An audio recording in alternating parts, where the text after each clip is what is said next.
The brilliant lights lit up the stage of the great American debate, where millions of viewers across the country sat glued to their screens, anticipating a showdown unlike any other. On one side stood Karoline Leavitt, the youngest White House press secretary, sharp, poised, and firmly rooted in the MAGA movement. On the other, Taylor Swift, a global music icon making her first bold step into the world of politics. Leavitt, dressed in a deep navy suit, radiated confidence. A fast-rising star in conservative politics, she came prepared to defend Donald Trump's ideals with sharp reasoning and quick wit. Facing her was Swift, graceful in an elegant white dress, carrying with her the influence of millions. Famous for her heartfelt speeches on women's rights and climate action, she now faced the intimidating task of debating a trained political voice. A seasoned journalist and the debate host took center stage, energizing the crowd. "Tonight," he announced, "we witnessed a major cultural moment. Politics versus pop culture. Conservatism versus liberalism." The audience roared, a mix of cheers and tension filling the air. MAGA loyalists expected Karoline to outshine the pop star with ease. Meanwhile, Swift's passionate followers believed she'd rise above, armed with heart and conviction. As Swift offered a confident smile and Karoline scribbled a few notes, viewers across the globe leaned in. This wasn't just a debate, it was a collision of influence, ideology, and identity. Before we get into it, tell us where you're watching from in the comments, and hit subscribe so you don't miss our most talked about stories. The lights dimmed, the cheers softened, and the stage grew still. The host returned to the spotlight, voice resonant and clear. "Welcome to tonight's historic debate. Our guests, Karoline Leavitt and Taylor Swift, will face off on 4 critical issues: women's rights, misinformation, climate change, and audience-submitted questions. Let's get started." The crowd erupted again, MAGA chants mixing with Swiftie slogans in a wave of digital age intensity. Social media lit up with posts, "Taylor will inspire." "Karoline's going to dominate." The host turned toward Taylor. "Miss Swift, let's begin. The first topic is women's rights. What's your stance?" Taylor stood, her white dress glimmering under the lights, her eyes fierce with purpose. She inhaled slowly, then began, voice calm yet passionate, as if performing one of her most personal ballads. "Thank you for this platform. Women's rights aren't just political points. They're the foundation of fairness in any society. I've seen young girls doubt their worth because of how the world treats them.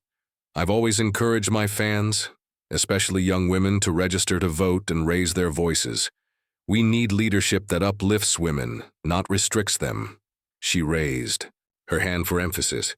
The crowd, especially young women, responded with thunderous applause. A girl held up a sign, "Taylor for Equality." Cell phones lit up across the venue, capturing the moment. The host turned next to Karoline. "Miss Leavitt, your response." Leavitt adjusted her mic, composed and deliberate. Her deep blue suit gave her the presence of a seasoned leader. She smiled at Taylor with respect, her gaze sharp. "Taylor, I truly admire your passion," she began, voice calm yet cutting. "And I love Fearless. Great song. But I don't need a song to prove women's strength," Karoline said, a smirk crossing her face. "I live it every single day." The crowd laughed loudly. MAGA supporters cheered. Swift arched an eyebrow, clearly caught off guard by Leavitt's unexpected humor. Leavitt's tone quickly shifted, becoming firm and focused. "Taylor talks about equality, and I agree, women absolutely deserve respect. But let's talk about facts. I became the youngest White House press secretary in U.S. history at age 27, appointed by President Trump. That speaks volumes. This administration doesn't just talk about empowering women, it actually does it." She paused, letting her words settle. Women's rights aren't just slogans. They're about building strong economies and ensuring national security so women can succeed. Under President Trump, women's unemployment hit a historic low before the pandemic. That's according to the Bureau of Labor Statistics. That's real empowerment, through action, not hashtags. She ended with a calm gesture, raising her hand. The audience applauded, particularly the conservative side. A man in a MAGA hat yelled, "Karoline, awesome!" Swift, slightly taken, aback, leaned in. "Karoline, I'm happy for your success," she responded warmly. "But one person's story doesn't represent every woman's. Across America, women still face challenges in wages, healthcare, and basic freedoms. I've met single moms and young girls living with fear due to restrictive policies. We need leaders who fight for all women, not just the privileged few." Swift's voice trembled with emotion, but lacked specific data. Some audience members whispered, clearly expecting something more concrete. Leavitt smiled as if she had been waiting for this moment. "Taylor, I respect your heart," she replied, her voice steady. "But heart alone won't fix inequality. You mentioned struggling women. I agree, we must help them.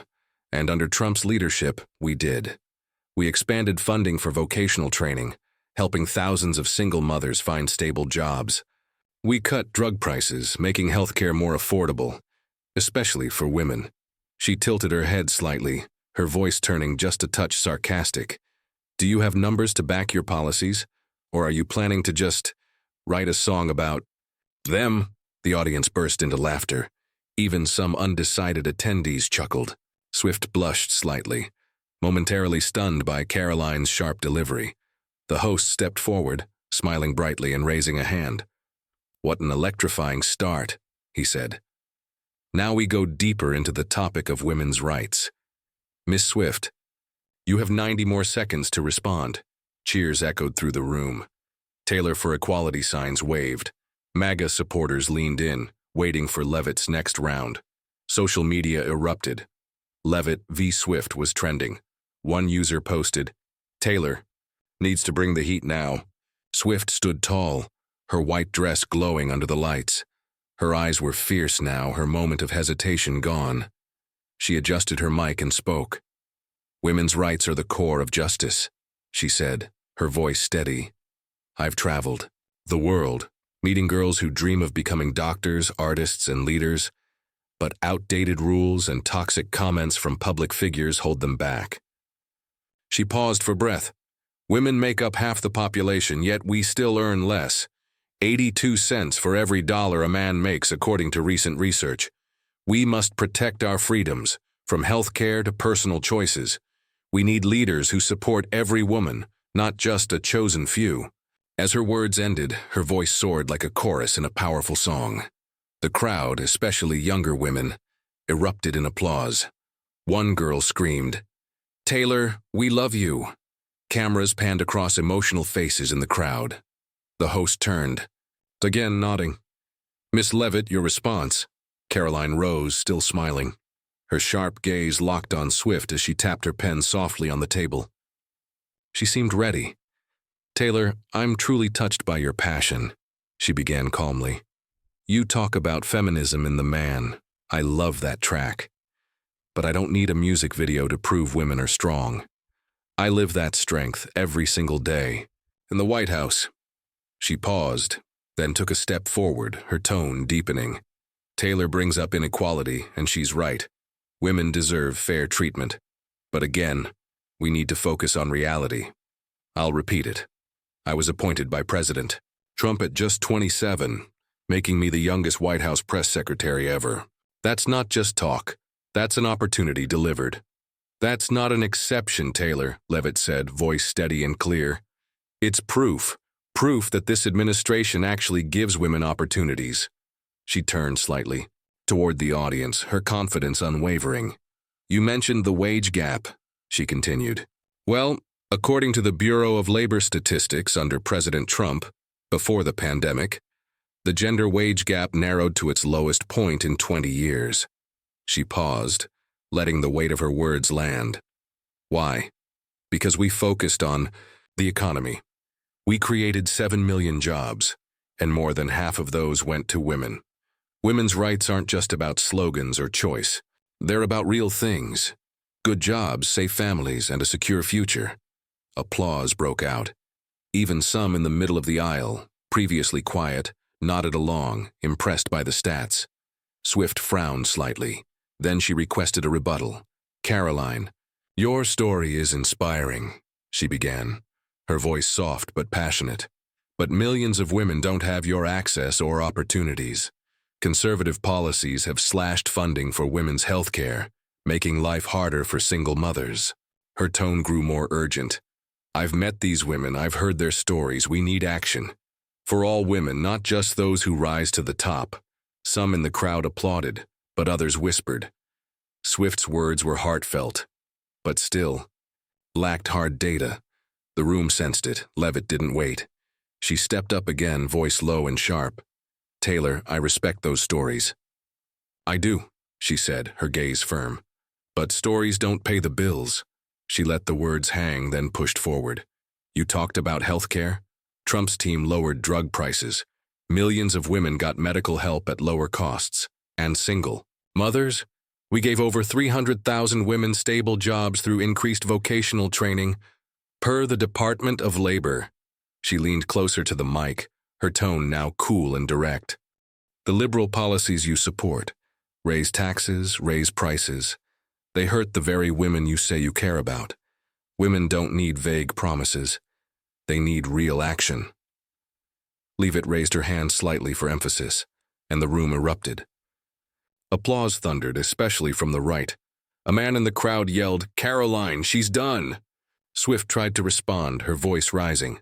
Karoline, data is one thing, but it's not the whole story, she said nearly over the crowd noise. Women feel insulted when leaders use degrading words. I want a world where my daughter never has to hear that. But before she could go further, the buzzer sounded. Her time was up. The host stepped forward, palm raised like a referee. Time's up, Miss Swift. Miss Leavitt, your final response. Leavitt nodded, smiling. She tilted her head slightly, as if carefully choosing her next words. Taylor, I agree. Words matter, she said, voice even. But actions matter more. She looked out at the audience.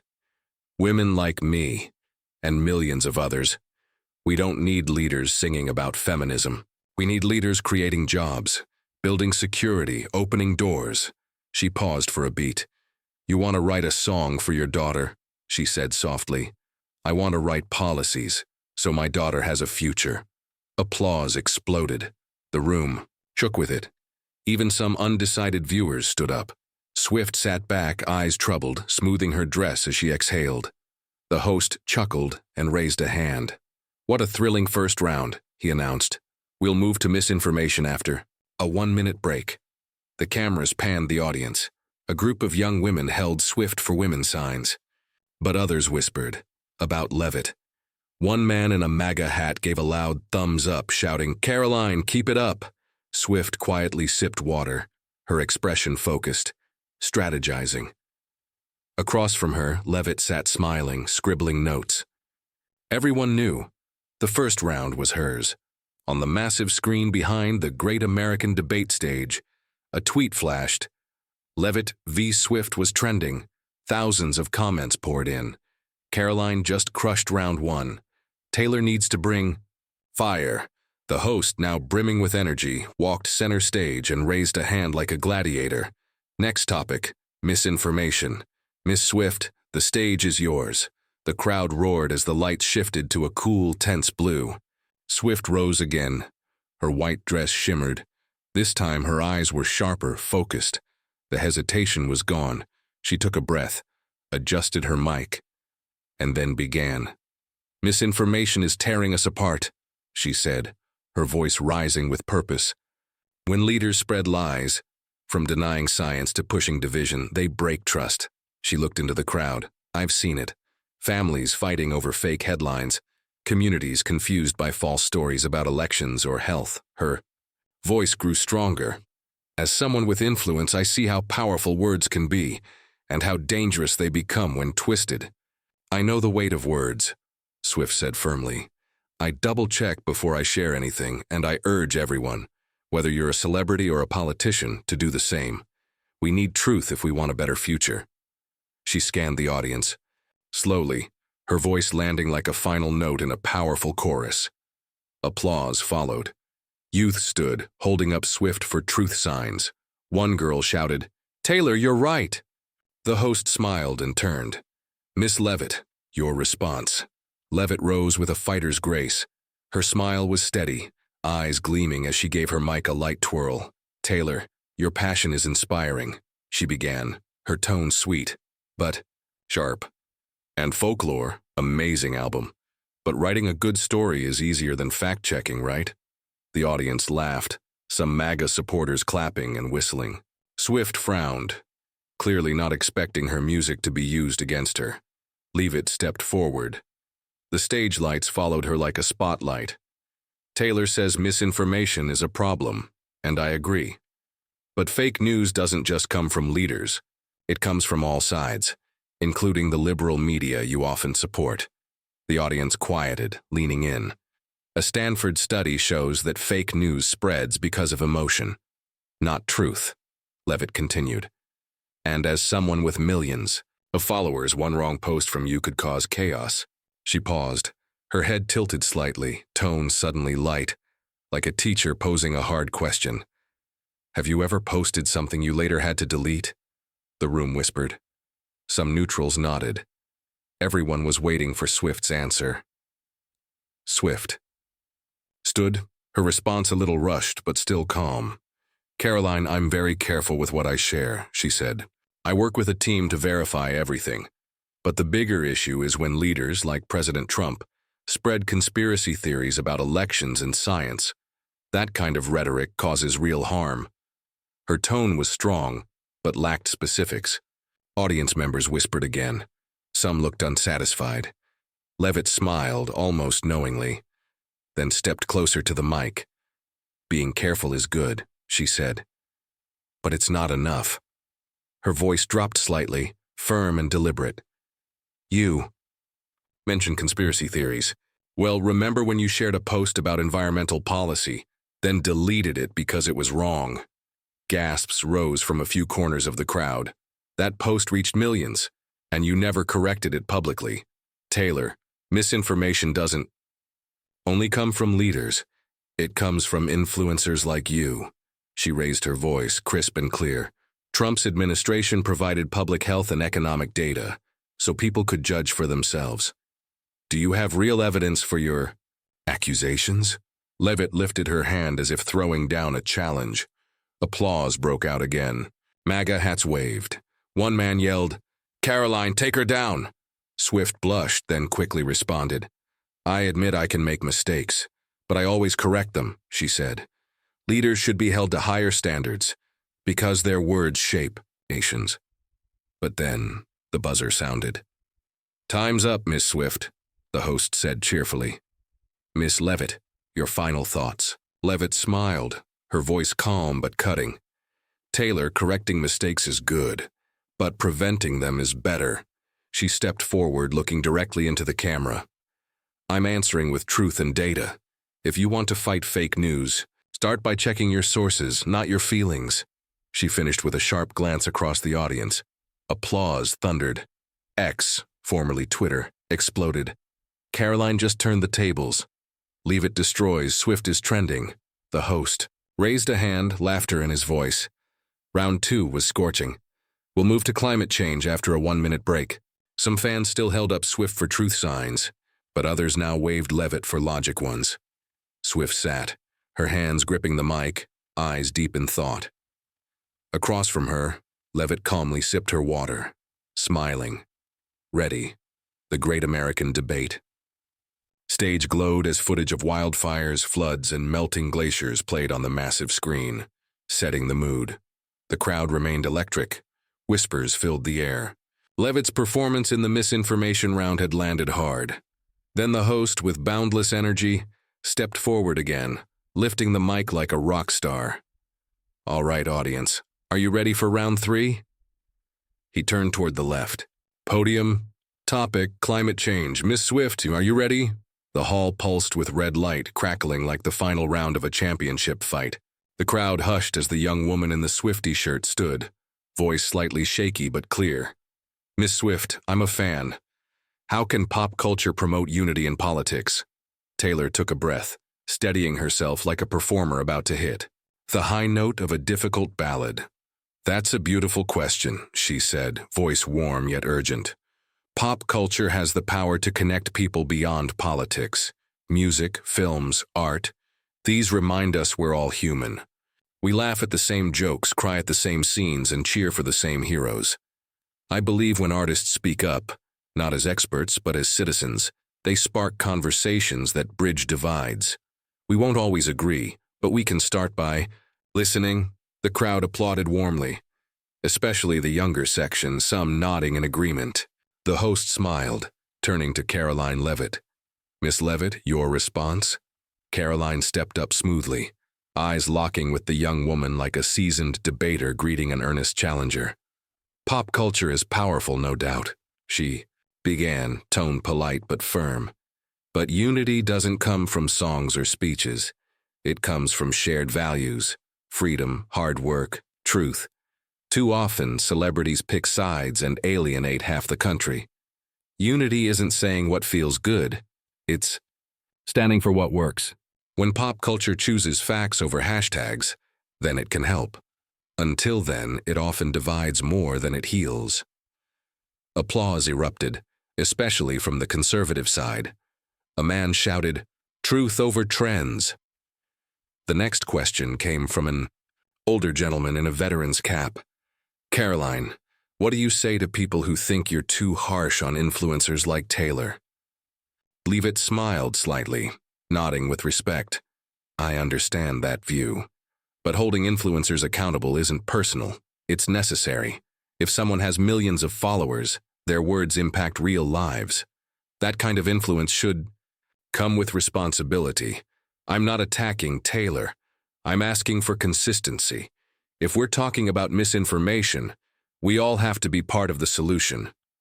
Applause rang again, strong and approving. The host turned to Swift. "Miss Swift, final thought?" Swift stepped forward, voice low but strong. "We do need accountability, but we also need a heart. Facts matter, but so do people's fears, dreams, and hopes. I may not have every statistic on hand, but I believe in lifting voices, not silencing them. And if we truly want unity, it starts with compassion, not combat." The crowd was split. Applause and murmurs, some cheers, some shrugs. The host raised a hand like a referee ending a historic match. "Ladies and gentlemen, give it up for both Miss Swift and Miss Leavitt. This great American debate will be remembered." The stage lights faded to blue as a short recap video began to roll on the screens. Swift stood, adjusting her dress, her smile strained but still present. Leavitt shook the host's hand confidently, nodding toward the crowd like a victorious gladiator. The debate wasn't just about facts or flair, it was about the future. And the nation had watched every second. Twitter, TikTok, and X exploded. Swift speaks truth and Leavitt levels. Swift both trended globally. America wasn't just watching, it was choosing. The lights dimmed to a soft amber as Taylor Swift stepped forward, inspired by her fans' question. Her mic shimmered in her hand, her voice smooth yet edged with resolve. Pop culture, music, movies, art, it brings people together. I've seen it. Millions from different backgrounds, singing along to the same song, finding common ground. She smiled, eyes glowing. We can use that power to start conversations, build bridges, and create empathy. I believe politics could learn something from that. Listen more, feel more, and move forward together. A wave of applause rippled through the hall, especially from young fans waving Swift for unity signs. The camera caught Swift's hopeful expression, her eyes bright like a performer taking her final bow. Then came Karoline Leavitt. She stood tall, poised in a deep blue suit, the stage lights cutting a striking silhouette. Her voice was calm but piercing. "Taylor, I love how you connect with people. Reputation, killer album. But unity isn't a chorus, it's a policy, it's paychecks, it's security. Pop culture makes us feel good, but it doesn't lower gas prices or build careers." The crowd leaned in as she continued. "Under President Trump, we created over 7 million jobs before the pandemic. Real impact for real people. If you want to write a song about unity, I want to write policies so no American has to choose between food and fuel." Applause erupted, MAGA hats bobbing above the crowd. Karoline, exactly, someone shouted. The host moved swiftly to the next audience question. A middle-aged man in a MAGA cap stood, voice clear. Miss Leavitt, how does the administration protect workers from liberal policies like the Green New Deal? Karoline didn't miss a beat. We protect them by putting workers first. Energy independence, fewer regulations, lower costs. The Green New Deal? It sounds nice, but it could raise electricity prices by 30% according to the American Energy Institute. We created over 10 million oil and gas jobs and stabilized fuel prices. That's how we protect families. Thunderous applause echoed. MAGA supporters rose in unison, waving signs like it was a campaign rally. The host turned to Swift. She stood again, clearly under pressure but trying to stay composed. Karoline, I get it. Jobs matter. But so does the planet. The Green New Deal creates clean energy jobs. We can't afford to delay. Her words were passionate, but the lack of concrete data began to weigh on the crowd. Whispers floated through the audience. Some fans looked uneasy. Leavitt, sensing weakness, requested a rebuttal. Tailor clean energy jobs, per the Department of Labor. They often pay less than oil and gas.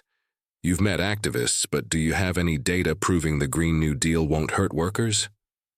Laughter burst across the studio, sharp, cold. Even some of Swift's fans couldn't help but chuckle. Taylor's cheeks flushed. She blinked, caught in the moment. Then came the final question from a young woman in neutral colors. What do both of you think about women's roles in politics? Taylor answered first, voice emotional. Women deserve to be heard. From the stage to the White House, I want young girls to know. They can lead. They can change the world. Applause followed, soft and emotional. Leavitt's response was cooler but no less powerful. I agree, but women don't need a stage. They need action. I'm here, youngest press secretary in history. Not because I sang about it, but because I did the work. Leadership is about truth, not just emotion. The final round ended. The crowd erupted as if a heavyweight bout had just gone the distance. The massive screen behind the stage flashed hashtags. Leavitt fires back. Swift in the storm. Karoline destroys Swift. The host, animated and breathless, took center stage. Ladies and gentlemen, a historic debate. Thank you, Miss Swift, Miss Leavitt, and all of you. Cheers swept across the hall. On one side, Swift for Unity signs waved gently. On the other, bold Leavitt leads banners punched the air. The camera lingered on Swift, her smile tight, eyes thoughtful, hands clapping politely. Across the stage, Leavitt stood with the poise of a victor, lifting her hand high like a champion. Backstage, the air was thick with tension. Taylor Swift, still elegant, turned to Karoline with grace. You were very sharp out there, she said softly. Karoline nodded, smiling coolly. Thanks for stepping up, Taylor. This was a big stage, but it wasn't a warm moment. It was two titans parting the ring. Swift disappeared into her dressing room, collapsing into a chair, scrolling her phone. Her assistant hovered nearby, whispering, Taylor, the trending posts aren't great. Swift stared at headlines. Karoline Leavitt just schooled Taylor Swift in politics. Ashley that destroys Swift, her lips pressed tight, fingers smoothing her dress as she stared ahead. Across the hall, Leavitt sat calm and radiant. Texts from Trump's inner circle lit up her phone. She smiled, sipped her water, then leaned to her assistant and whispered with quiet fire, We did it. Within just hours, the debate turned into a national sensation. Major news outlets played clips on repeat. Karoline Leavitt's sharp line about midnights, her powerful call for truth over emotion, and that final mic drop moment were everywhere. Breitbart declared, Leavitt obliterates Swift. MAGA has a new star, calling Karoline the queen of conservative comebacks. Fox News brought in pundits who praised her humor and control, with one even saying, she didn't just win the debate, she redefined conservative womanhood. Social media exploded. On X, MAGA supporters flooded the feed with memes of Leavitt as a boxer and Swift on the ropes. One viral post read, Taylor writes hits, but Karoline lands political punches. On the other side, liberal media tried to soften the blow.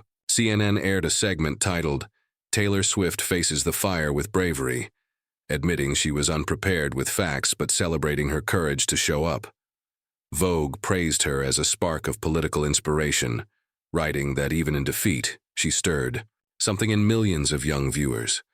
Fans rallied behind her with hashtags like #Taylor Fights Back, sharing emotional clips of her unity speech. But even her most loyal supporters admitted one thing: she needed to come armed with data. A popular comment summed it up: "Taylor, bring stats next time." That night, Swift posted on Instagram, sharing a photo of her standing on stage with a long caption: "Today I stepped into the great American debate for what I believe in: women's rights, truth, and our planet. I didn't win every point, but I learned. Thank you, Karoline, for the fierce challenge." Her post was flooded with millions of likes and comments. Many called her a queen.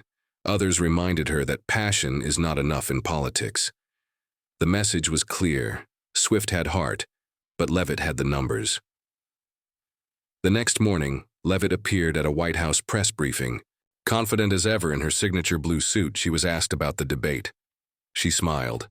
"Taylor was a worthy opponent," she said, "but politics needs facts, not just feeling. I'm here to defend Americans with action." When a reporter jokingly asked about a rematch, she grinned and replied, "If Taylor wants it, I'm always ready." The room laughed and the moment instantly went viral. Trump himself posted on Truth Social, praising her as a future leader, MAGA's rising fire. The debate quickly became a symbol. Universities hosted talks on women in politics using Swift and Leavitt as case studies. A professor summed it up: "Leavitt is logical, Swift is culture, and both matter." TikTok filled with dueling edits: Leavitt's takedowns versus Swift's emotional calls for unity. Media bias became another hot topic. Some slammed Breitbart for glorifying Leavitt. Others said CNN gave Swift a sympathy pass. The Huntington Post called it a battle of emotion versus reason. In the weeks that followed, Leavitt was everywhere. Talk shows, interviews, think tanks. She'd become an icon. Swift, though bruised, gained a new role: the brave challenger. Her loss became a rallying cry. Her fans said, "She spoke for us even if she didn't win." She wasn't out. She was just getting started. More than just a debate, the event became a mirror for America's divisions and its hopes. It asked hard questions. Can politics and pop culture coexist? Can truth and feeling work together? Leavitt proved sharpness and facts matter. Swift proved that courage and compassion inspire. And maybe, just maybe, both are needed. From hashtags to heated family dinners, the Swift vs. Leavitt debate wasn't just about two women. It was about the future. About misinformation, women's voices, climate, and unity. It showed that facts must lead, but emotions must not be ignored. Young people saw two versions of leadership and were asked, which side are you on? But maybe the real answer is both. In the end, Karoline Leavitt walked off the stage a political powerhouse. Swift, emotional but unshaken, left as a cultural symbol. The internet called it a knockout, but history might remember it as the night America started a deeper conversation. Don't forget to subscribe to the channel for more explosive debates, like Leavitt versus Swift, because this is just the beginning, and the next surprise might hit even harder.